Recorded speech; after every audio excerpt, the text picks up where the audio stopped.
National statistics, 34 roadside workers were killed in the line of duty over a 6-year stretch nationwide. Yeah, but those numbers don't even scratch the surface, according to new data from AAA. AAA plans on releasing that data later today. 10 Tampa Bay's Nick Volturo got his hands on it early for you. He took a deeper dive into this. He joins us live in Pinellas County now with more on what he found out. Good morning, Nick.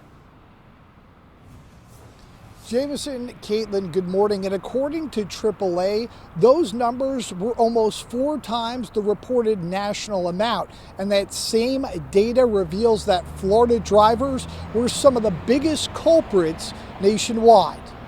Now, a recent study by AAA reveals 123 roadside workers were killed while doing their job over a 6-year span. These are people like tow truck drivers and road rangers, the people that are there to help you if you break down.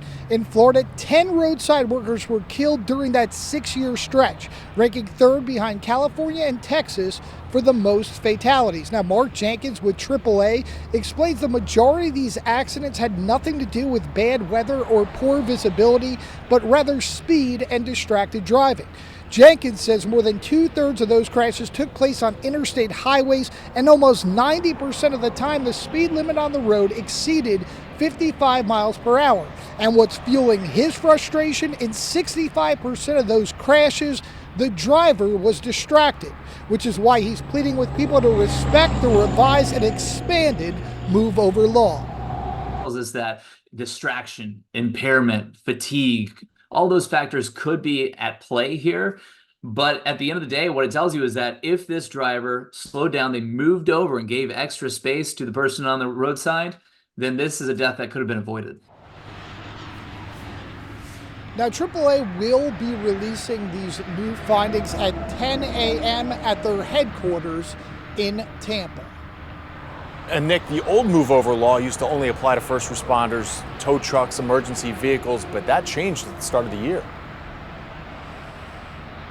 Yeah, that's exactly right, Jameson. Now drivers are required to move over one lane for any disabled vehicle. And if you're not able to move over one lane safely, drivers must reduce the speed by 20 miles per hour below the posted speed limit.